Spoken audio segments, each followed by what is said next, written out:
Hello dear tea friends from around the world. Welcome to a new tea semester of classes with me, Stéphane Erler, the founder of the TeaMasters blog and the T-Masters.com tea boutique.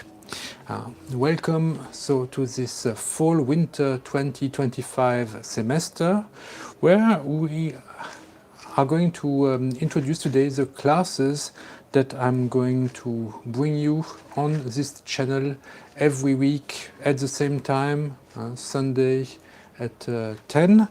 And we are back and we want to cover some fundamental ground. And I hope that these lessons will bring you lots of benefits.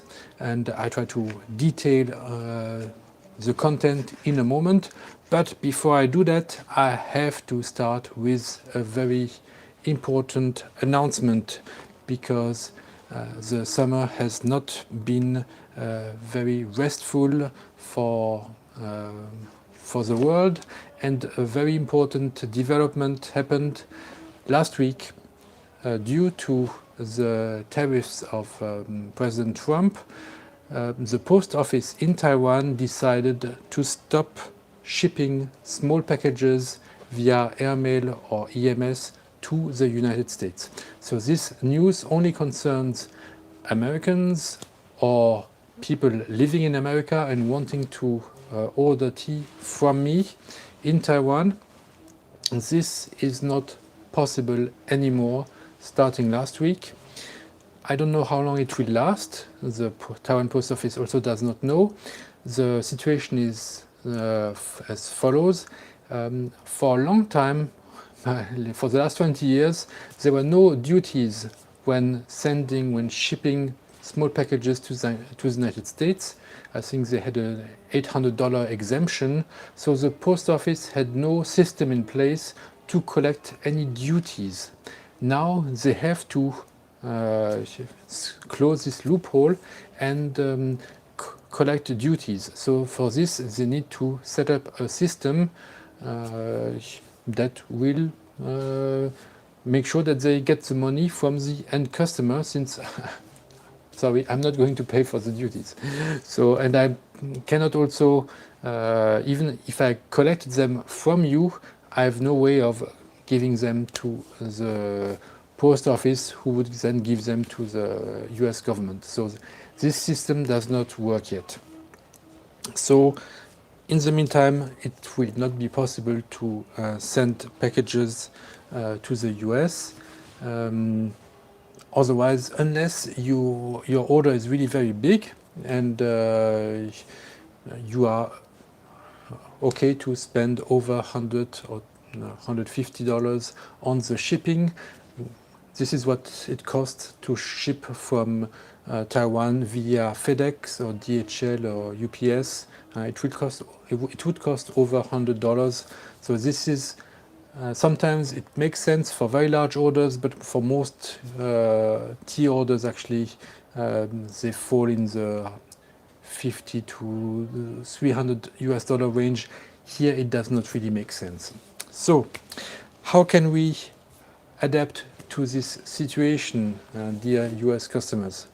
One way is to have your orders shipped maybe to friends in Canada that you visit, or maybe elsewhere in the world like Europe, or if you come to Taiwan, have it shipped to your hotel, or you come to pick them up from me and get a tea class along.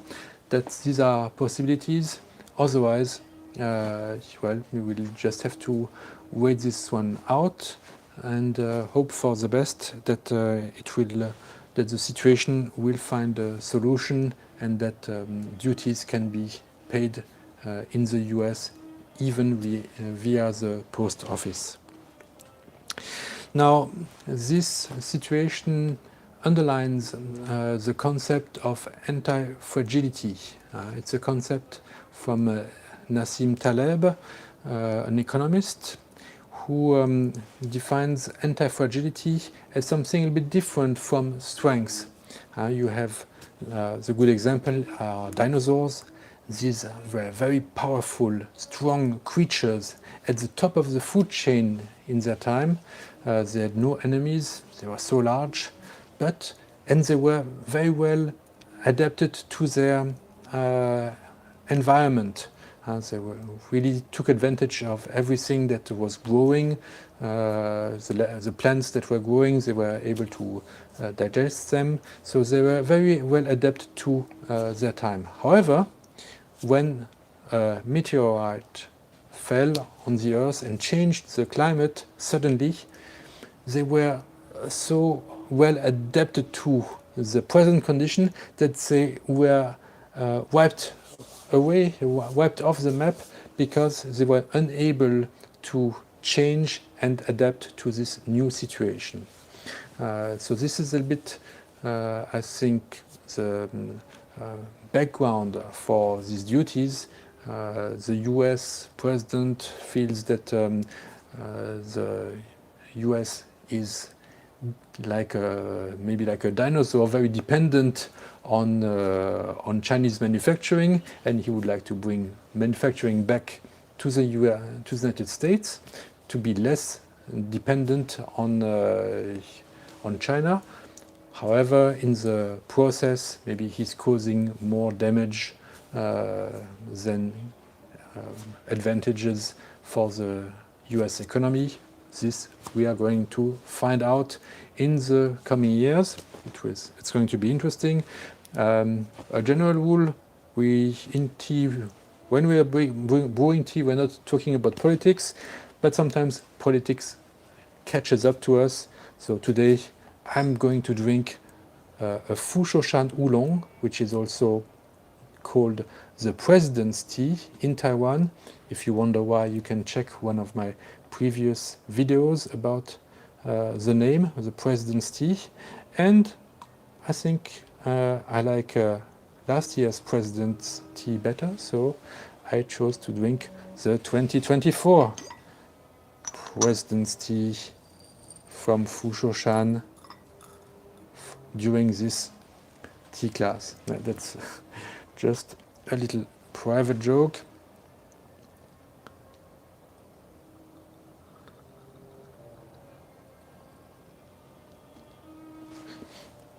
Now, another interesting thing about anti-fragility is our tea classes and the way that I was taught and the way I'm teaching you. I think it's in a very anti-fragile way because I'm not giving very strict instructions of how many grams of tea per milliliter of water, or how long you should brew, what exact cups you should use, or what exact material. Sometimes we use a bowl, a gaiwan, an Ishin teapot.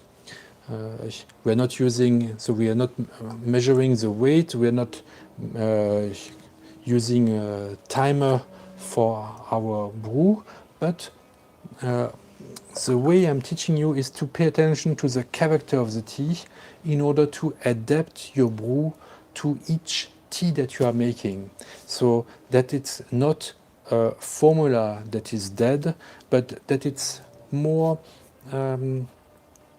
general principles that are alive and that guide you and let you adapt to each situation. So maybe in the summer, when you are more thirsty and you don't want something, then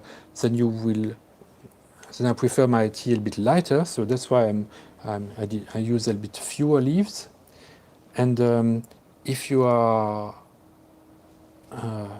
also in the summer, I like to use these open mouth shaped cups because they will cool down a bit faster. So, and also the thin walls will also cool down a bit faster. So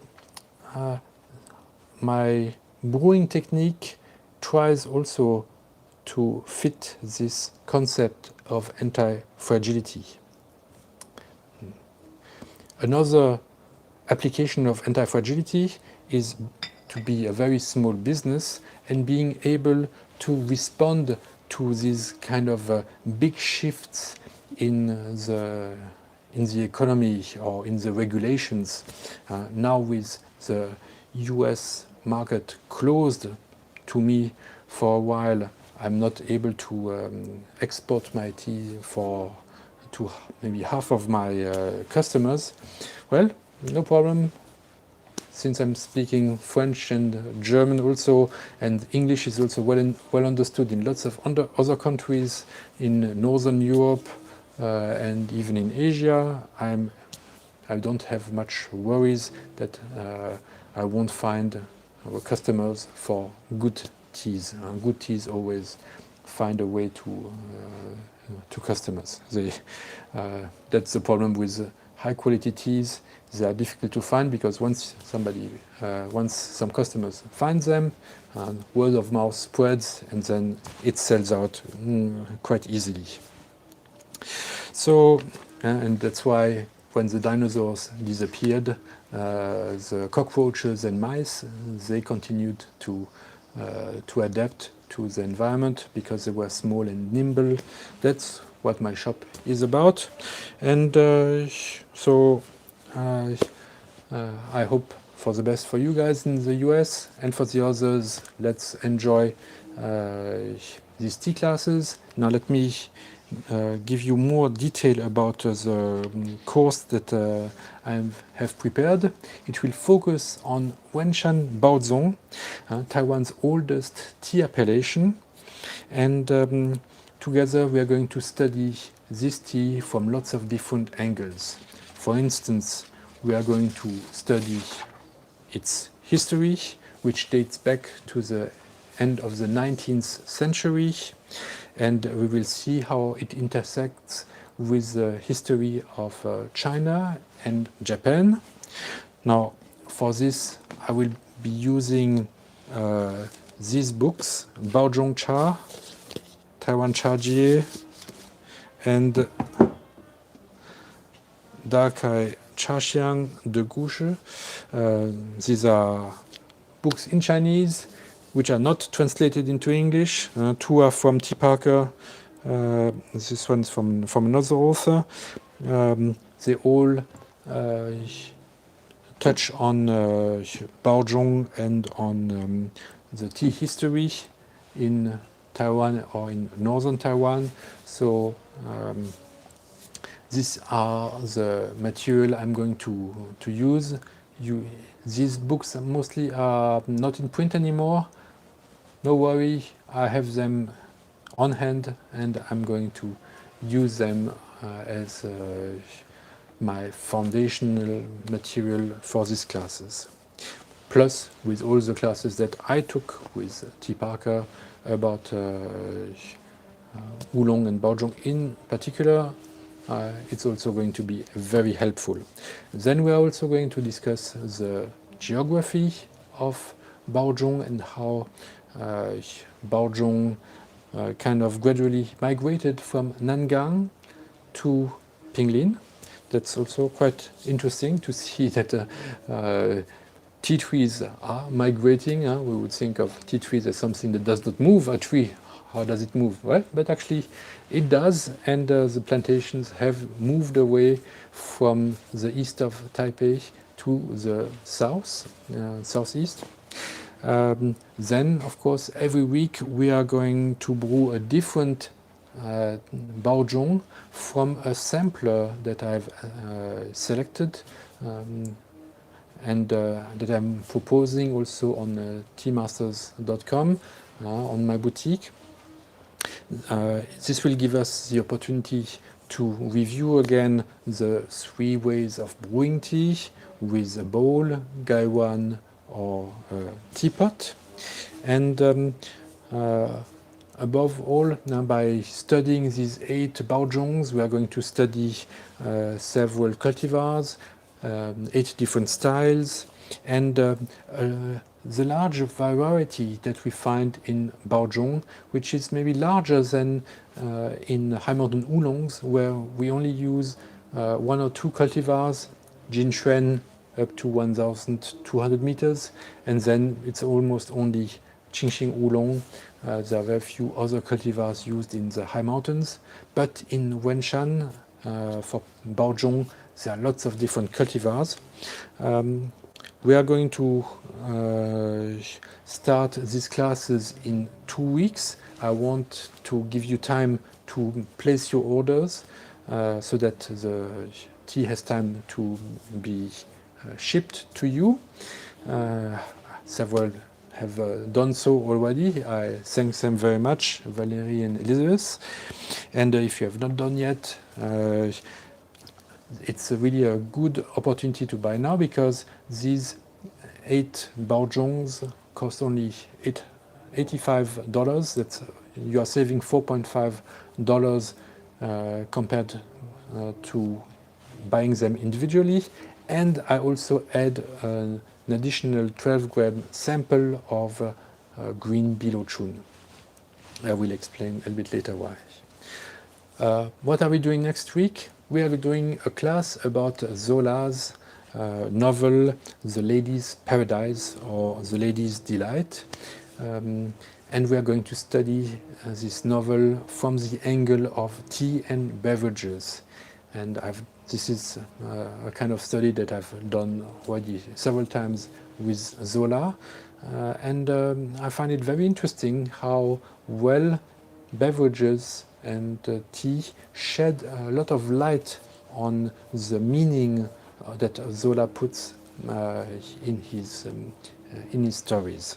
So this will be next week's program while we are waiting for your Baozhongs to arrive. Then in 2 weeks we will start with the cheapest Baozhong on my selection, the Wenshan Baozhong of spring 2025. It is Baozhong made from Cui Jade cultivar number 13, and it only costs $3.5 for 25 gram, or $17.5 for 150 gram. So this is really the basic tea, basic Baozhong, and very interesting because it's a spring offering. It is also a single batch, not a mix. So it has lots of individual character, and it is very representative of the Baozhong that is the most common, because it's the cheapest level. So this is really the kind of Baozhong that most people know and order when they are enjoying Baozhong. But I also want to show you that Baozhong can be about high quality. So in the week after we will taste the Baozhong Excellence, which is made of Qingxing Oolong. So the same cultivar as in the high mountains. Maybe here we will try and compare it with the high mountain Oolong to better understand what makes the terroir taste of Baozhong, since it is a different processing, but it is the same leaf, the same tea tree. That's going to be interesting. The week after, we are going to try a Jade Excellence to show that even with the Jade cultivar, you can do a very high quality Baozhong as well. Then we are going to study the Hongxin Baozhong. This is more exclusive cultivar that we don't find very often. It will be followed by Zhougui Baozhong, which is even more exclusive, because I think there's only one farmer that cultivates Zhougui in Taiwan, and Zhougui is one of the most important, most favorite cultivar right now in the Wuyi Mountains. So if you know Zhougui from Wuyi Yancha, it would be interesting to see how it tastes when it's cultivated and processed as a Baozhong. And I've got already lots of very nice feedback about this tea. And I had the chance of participating in the production process of this tea. It was a very hot day, and it was even hotter when you are sitting or when you are standing next to the oven to to do the kill green process, heating the leaves over 200 degrees Celsius in order to stop the oxidation. So, so this is also almost TeaMasters exclusive tea. Then in another class we are going to study the Qin number 22, which is a newer cultivar, also developed like Cui Jade or Jinshuan by the Taiwan Tea Extension Station, the Taiwan Tea Research Institute.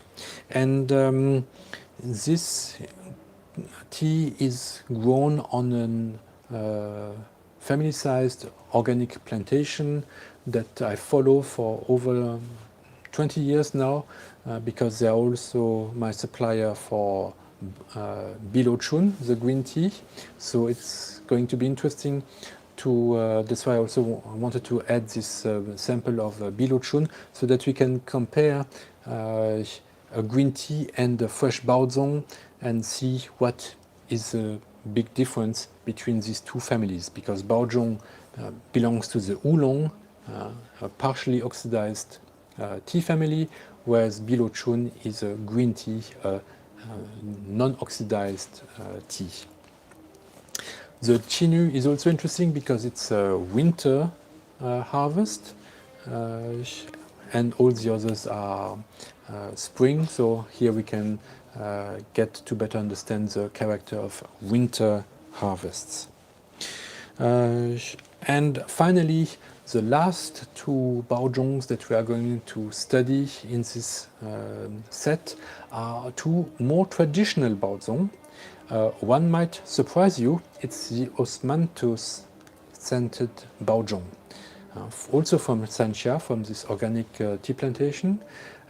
And this Osmanthus Baozhong is, why is it traditional? Because from the very beginning, when Baozhong was invented in the late 19th century, it was scented especially for the Southeast Asia market, in Indonesia, Vietnam, Thailand. People, customers there, when they purchased Baozhong, they really were after the flower-scented Baozhong, like this Osmanthus Baozhong. And the last but not least, for to end this class, we'll also drink roasted Baozhong made from Hui cultivar from spring 2020, so already 5 years old, well aged, so that the roast off smells have mellowed away. And this is the kind of style, and also the cultivar, the Hui cultivar, that is the most traditional for Chaozhou Gongfu cha. And for this occasion, for this tea, we are going to brew it in that Chaozhou Gongfu cha style. That's going to be also one of the highlights, I guess, of this class at the end. So I think these 8 Baozhongs plus the Baozhong are really going to give us lots of insights about Baozhong, the variety that we find in terms of cultivars, in terms of styles, in terms of processes, and then also in terms of taste. I hope that this program will interest you, and I really recommend that you purchase the set as soon as possible, today or tomorrow, so that it will arrive when we start formally this class in 2 weeks. This will also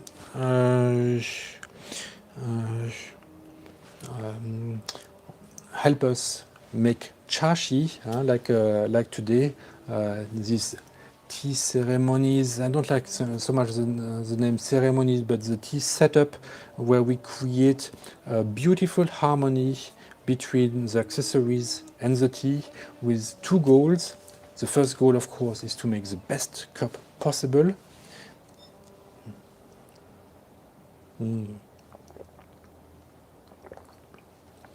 And the second goal is to create a little paradise of beauty where you feel well, so that you want to be here now, at this place, nowhere else, this, to ground you in the present, in the now. And so we will see also each week how we can set up our chashi and make it in harmony with the tea that we are drinking, and to get the most out of it, to prepare it as well as possible, and also to add beauty to a world that is sometimes rough, that asks a lot of energy from us and adaptation, but also brings us lots of joy if we know how to adapt ourselves and stay nimble. Now, there are two teas that have arrived this summer that I want to also announce before I finish this class. One are the two red teas from the East Coast from this spring. I chose two different levels. Actually, the first level, the regular red tea from the East Coast, is already wonderful. Honey notes, and I used it like I described in my last tea class of the previous semester with a large teapot, and I really got excellent results. This is a tea that does not become bitter or astringent even when I brew it for 20-30 minutes. Of course, you don't need too many leaves, just one layer at the top of the at the bottom of the teapot, and then you can cool it down, put it in the fridge, drink it even cold. My kids loved it this summer, and I was so glad that they would drink my red tea instead of drinking sodas or bubble teas, these shops that you find now in Taiwan at every corner. And bubble teas, actually, most of the shops I can smell, they are using artificial flavors and lots of sugar. So I really don't recommend that you try these bubble teas in Taiwan. It's better, much better to drink loose leaves that are unadulterated, that are not scented, not artificially scented. Osmanthus or jasmine are okay because these are natural scents from flowers in my selection. But otherwise, be careful of artificial scents. When it's too strong, it's usually artificial. And another tea that has also arrived, that was roasted mid-July after the summer harvests. It is a charcoal roast of the spring Yonglong Dongding Oolong. Last year's was sold out.